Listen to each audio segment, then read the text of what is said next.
LGBT telah menjadi fenomena global dan telah dibahas di berbagai bidang dalam 10 tahun terakhir.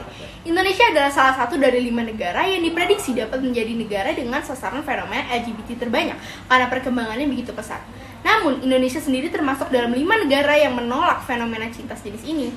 Perlu diketahui bahwa LGBT adalah singkatan dari lesbian, gay, bisexual, dan transgender. Lesbian adalah sebuah bentuk penyimpangan orientasi seksual yang dialami oleh seorang wanita yang juga tertarik pada sesama wanita.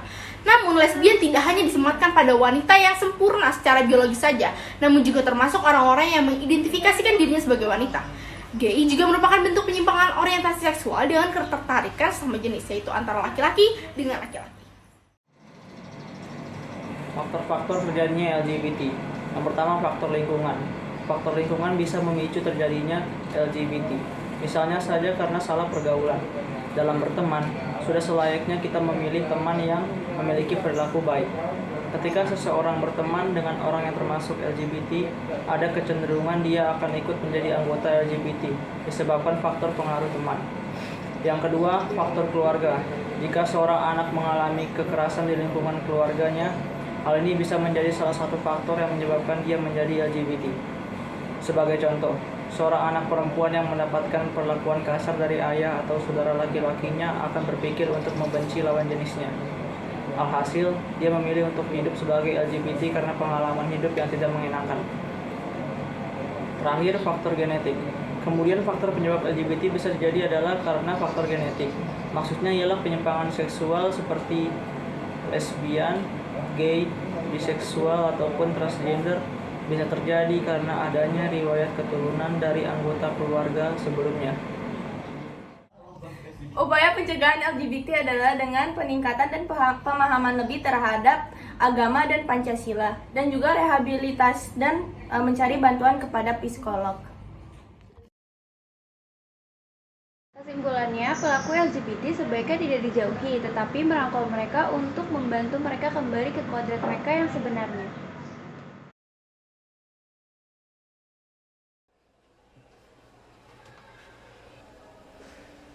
Allahu Akbar, Allahu Akbar, Allahu Akbar, Allah.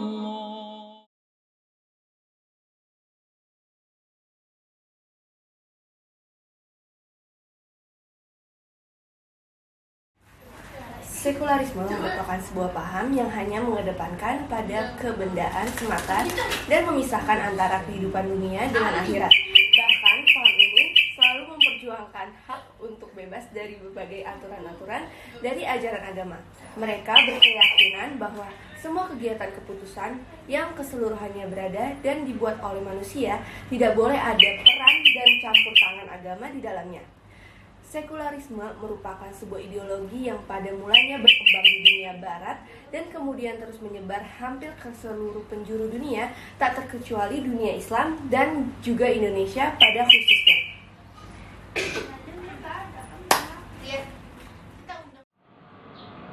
Faktor-faktor. 1. Kehidupan duniawi yang mudah. Kehidupan duniawi yang mudah menciptakan manusia yang malas, bekerja lebih ekstra. Mereka memilih untuk bermalas-malasan dan bersenang-senang ketimbang bekerja keras untuk kehidupan dunia maupun akhirat. Hal ini membuat manusia buta dengan kehidupan akhirat yang benar. 2. Kurangnya iman. Manusia yang imannya lemah, pendiriannya tidak kuat. Manusia tersebut tidak dapat membuat keputusan berdasarkan agama. Manusia tersebut akan cenderung mengesampingkan agama dan memilih untuk mengikuti hasratnya. Yang ketiga, kurangnya peran orang tua dan lingkungan sekitar dalam memberikan pengetahuan tentang agama.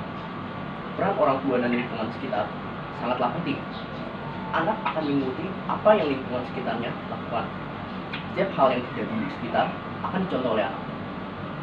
Jika anak sudah tumbuh dewasa, akan sulit mengontrolnya dan ia akan mengutamakan kepentingannya sendiri tanpa memikirkan orang lain. Yang keempat, mudahnya mengakses internet tanpa filter. Internet memiliki kelebihan dan kekurangan. Internet memiliki kelebihan seperti memudahkan mencari informasi, dan data yang luas. Namun, internet juga memiliki kekurangan. Mudahnya mengakses internet membuat hal-hal yang seharusnya tidak diingat dapat diakses dengan mudah. Hal ini membuat manusia dapat dengan mudah memenuhi hasratnya. Ada juga informasi yang misleading, juga dapat membuat manusia mengikuti jalan yang salah.